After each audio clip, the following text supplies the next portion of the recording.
Meu nome é Randy Schroeder. Vamos conversar sobre o que me traz aqui e depois sobre o que poderia trazer você aqui. Em 1990, eu me tornei um distribuidor neste setor notável, o marketing de rede. Nessa discussão, vamos descrever a evolução deste setor, desde muito antes do meu envolvimento nele até hoje em dia. Também vamos discutir especificamente o que poderia fazer com que você se envolvesse no setor e a minha própria evolução aqui. É um negócio surpreendente. Começou há muito tempo, em 1903, aliás, no mesmo ano em que as motos Harley-Davidson.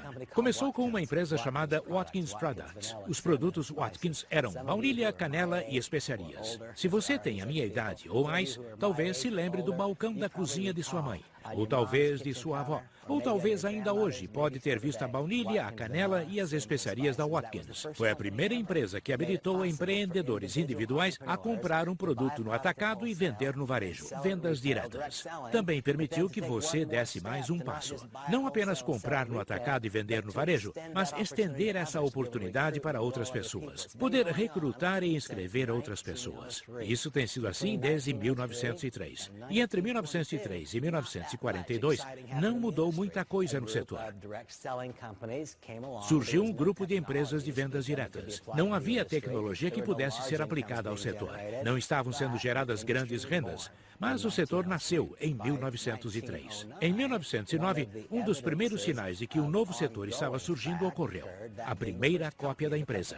A W.T. Rowley, sem dúvida, foi uma cópia da empresa Watkins Corporation.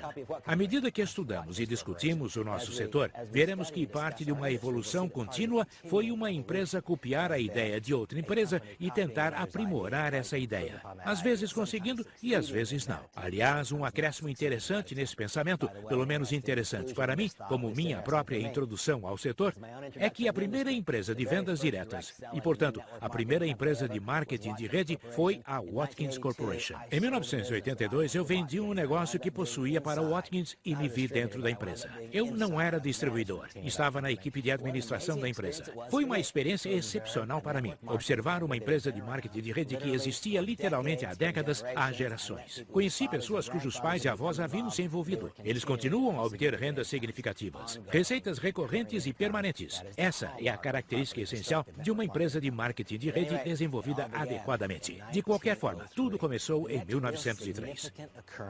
A próxima ocorrência significativa foi em 1942. Nasceu uma empresa chamada California Vitamins.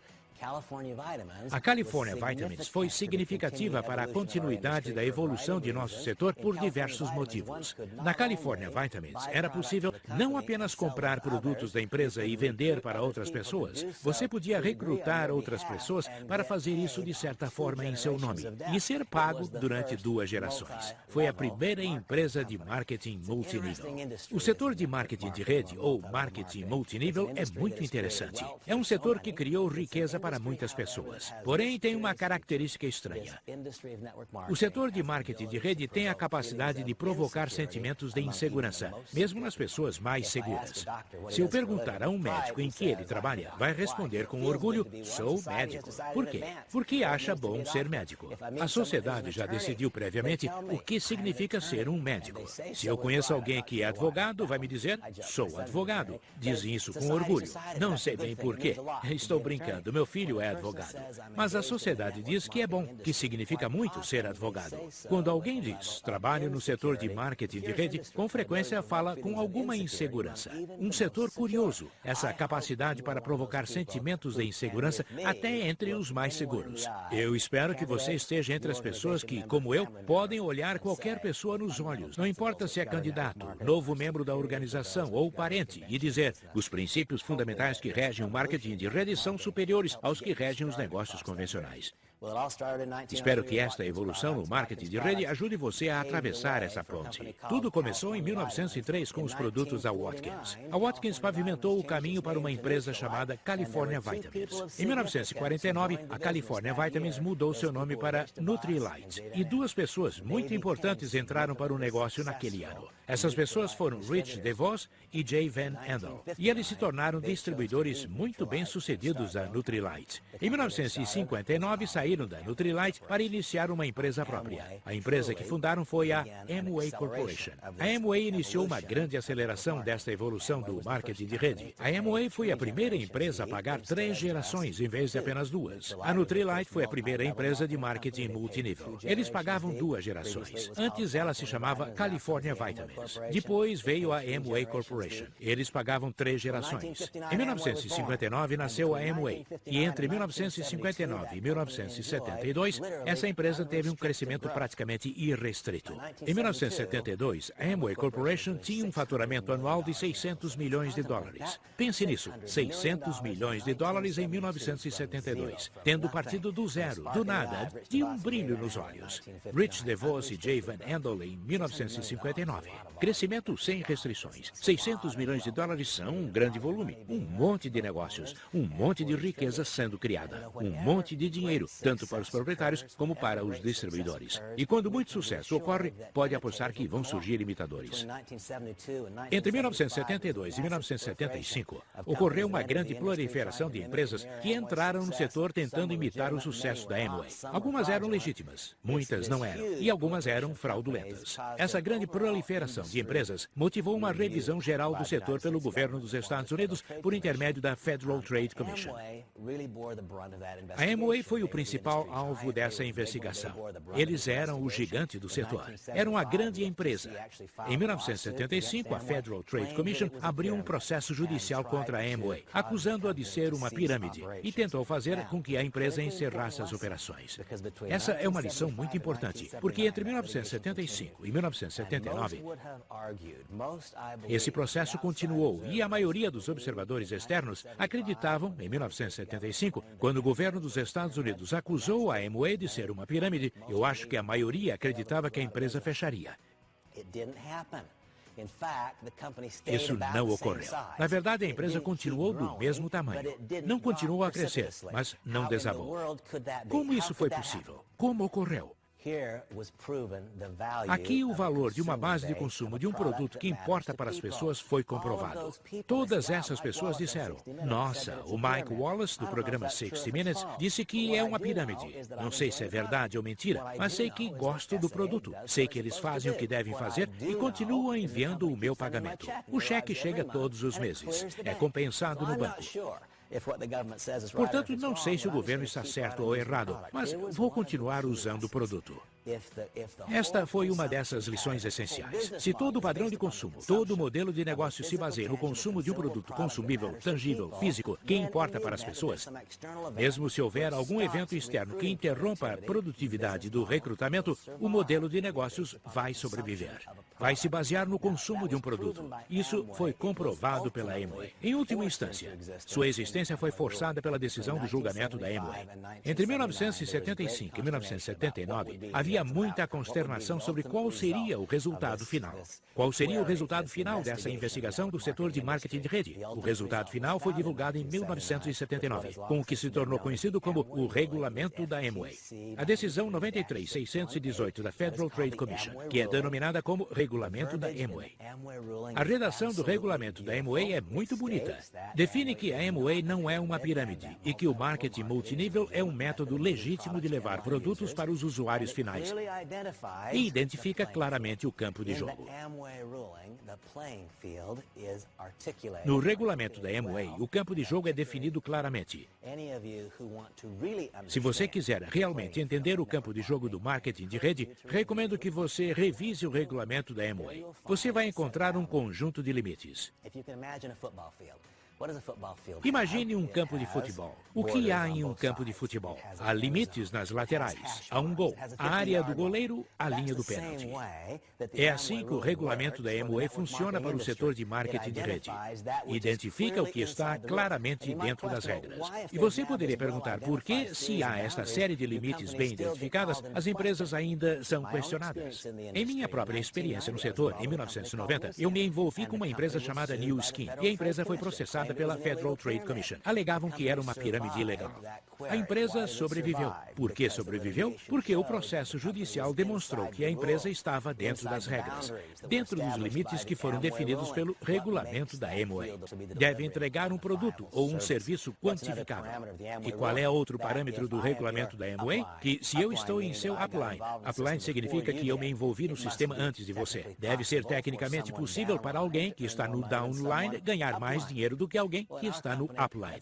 E é possível obter essas informações consultando o arquivo original. E, novamente, qual é? O documento 93 FTC 618, a decisão da Federal Trade Commission sobre a Amway em 1979. E havia essa pendência enorme, essa insegurança, porque entre 1975 e 1979 havia uma grande dúvida. O marketing de rede ou marketing multinível iria sobreviver? É uma forma legítima de levar produtos para os usuários finais? Pode ser uma fonte de receita secundária para mim e a minha família? Pode substituir a minha renda primária para mim e a minha família? Muitas pessoas estavam observando e se perguntando. Então foi divulgado o regulamento da Amway em 1979. Definiu que o marketing de rede, o marketing multinível, é um meio legítimo para levar produtos para os usuários finais. Que o marketing multinível não é uma pirâmide. É uma forma eficaz de gerar renda. As regras foram definidas e eu descrevi algumas dessas regras ou limites. Também gosto muito de algumas das frases, porque um dos comentários que escuto periodicamente é: não vamos ficar sem pessoas para recrutar? Eu adoro as frases do juiz sobre como e por que nunca ficaremos sem pessoas. É claro que eu já vivi isso. Eu trabalho no setor há 20 anos e produzi uma receita enorme durante muito tempo. Mas nunca fiquem sem ter com quem falar. Na verdade, há uma geração completa nova de pessoas agora. Os filhos das pessoas que entraram para o negócio há 20 anos agora são clientes potenciais, válidos e legítimos.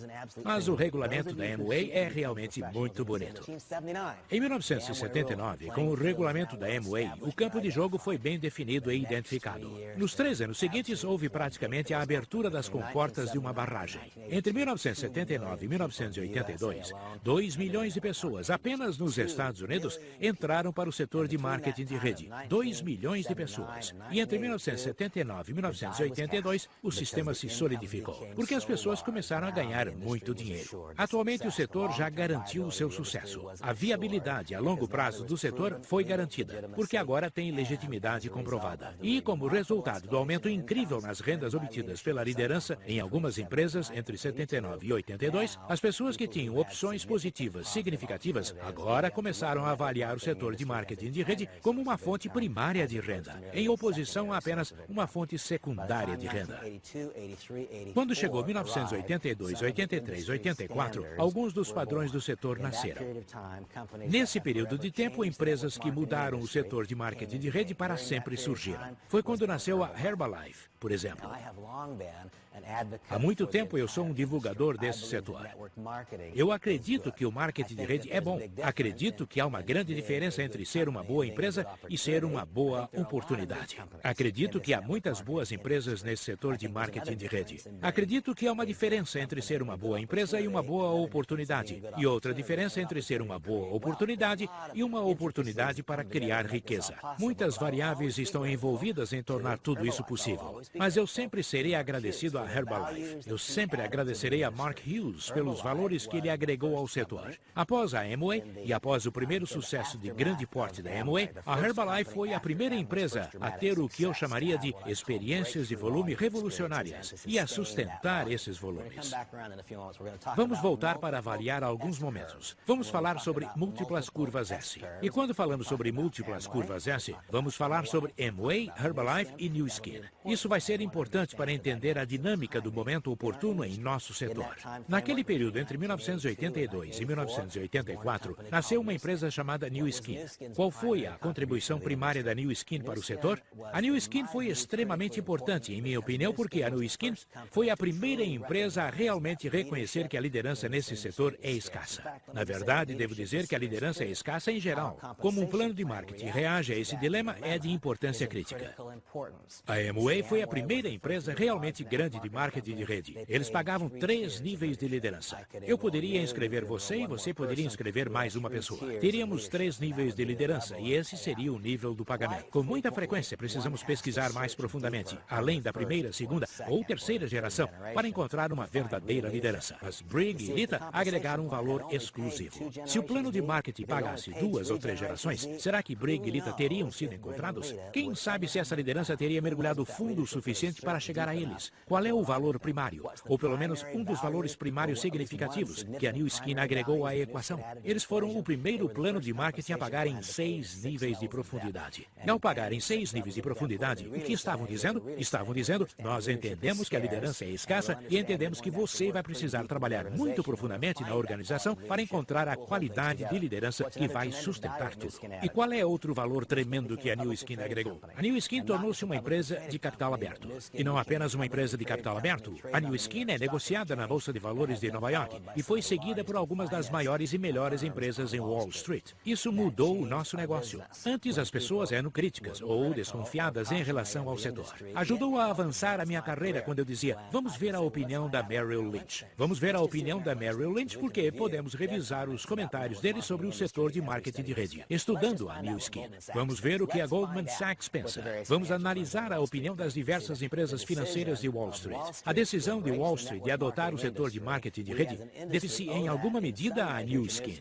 Eles foram uma das primeiras empresas a obter a aprovação generalizada de Wall Street. Quando Wall Street disse sim, começou a parecer uma bobagem que nós, os indivíduos, disséssemos não, não foi? Se a Merrill Lynch disse sim, quem é você para dizer não? Quando eu encontro alguém que diz, Randy, tenho minhas dúvidas sobre o setor de marketing de rede, eu digo, bem, a Merrill Lynch não tem dúvidas. Eles gostam. Eles subscrevem empresas do setor. Eles monitoram essas empresas. Fazem recomendações positivas sobre ações de empresas do setor, especificamente a New Skin. A Herbalife também se tornou uma empresa de capital aberto. Acredito que isso acelerou ainda mais esta evolução do marketing de rede. E nós aprendemos mais algumas coisas. Há alguns instantes, eu disse que íamos falar sobre essas múltiplas curvas S. O que eu quero dizer com isso? Imagine um eixo X e um eixo Y. Todas as empresas começam no canto inferior esquerdo do gráfico. Infelizmente, a maioria das empresas termina no canto inferior esquerdo. Elas não saem do andar térreo. Mas veja como funciona. Se o produto ou serviço de uma empresa deixar de ser desconhecido e começar a se popularizar, ocorrerá um período de crescimento profundo e notável. Isso não é verdade apenas no setor de marketing de rede, mas nos negócios em geral. Começa no canto inferior esquerdo e a maioria não sai do térreo. Se o produto ou serviço de uma empresa deixar de ser desconhecido e começar a se popularizar, ocorrerá um período de crescimento profundo e notável. E se você atirar uma flecha para o céu, ela só pode subir até um determinado ponto. Depois pode se estabilizar nesse novo nível mais elevado. É a curva S, como esta. Vai se estabilizar nesse novo nível mais elevado ou, se não houver um valor fundamental real, vai descer a curva de sino, em oposição a uma curva S. É extremamente importante observar que várias empresas no setor de marketing de rede que evidenciaram estabilidades tiveram várias curvas S. Por que isso é importante? Se isso não é óbvio, o momento oportuno torna-se tudo. Se você não é um dos primeiros, não tem realmente uma oportunidade. Alguém precisa se perguntar, eu deveria me envolver? Porque se só é bom se eu sou um dos primeiros, talvez eu não deva entrar nisso. Vamos analisar a história da Amway outra vez. A empresa começou em 1959. Passou por um período de crescimento irrestrito até 1972, alcançando 600 milhões de dólares em vendas. Então esse crescimento parou. Isso é típico. Sempre que ocorre um crescimento notável durante algum tempo, quase sempre ocorrerá algum evento externo que vai interromper o crescimento. Desta vez foi um evento externo, muito profundo. O processo judicial contra a Amway interrompeu o crescimento. Mas é muito importante enfatizar que eles não desabaram na curva e a curva não ficou em sino. Eles se sustentaram em um novo nível bastante alto. Como e por quê? Porque todas as pessoas disseram, eu adoro o produto, ele funciona, tem preço razoável e a empresa continua a me enviar os meus cheques. E o banco continua a descontar os cheques. Essa foi a primeira curva S. E o que a sustentou? Alguns produtos para consumidor e o grande sonho americano de ser um empreendedor.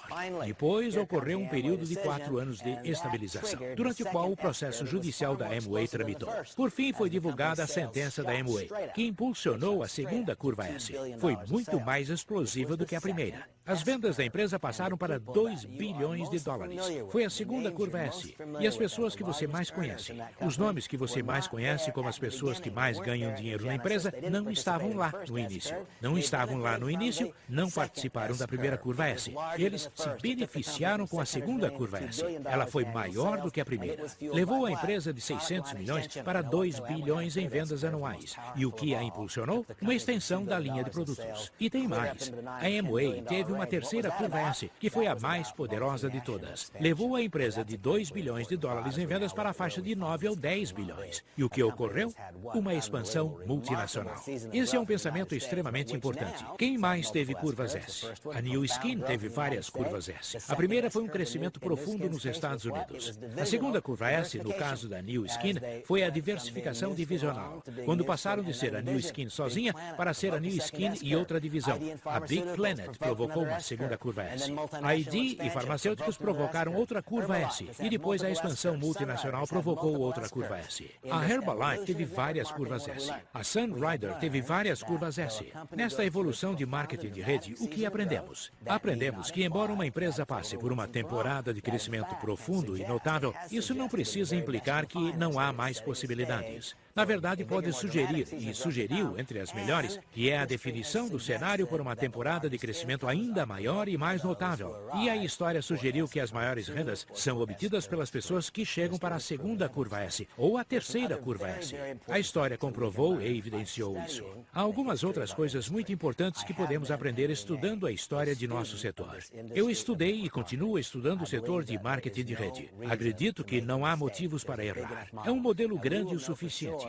Agora vamos saber com certeza o que o futuro guarda para nós quando o futuro chegar. Mas eu acredito que a melhor forma de prever o futuro com precisão é estudar o passado com cuidado e de forma crítica. E sabemos mais algumas coisas. Sabemos que se o produto ou serviço sofrer uma pressão para a queda dos preços, não pode haver estabilidade do plano de marketing. Podemos analisar essa história do marketing de rede e sua evolução de algumas formas. Podemos analisar o fato de que agora há um campo de jogo e nós sabemos exatamente quais são as regras. Podemos analisar essa evolução à luz do fato de que o setor existe desde 1903 e existe seriamente desde 1959.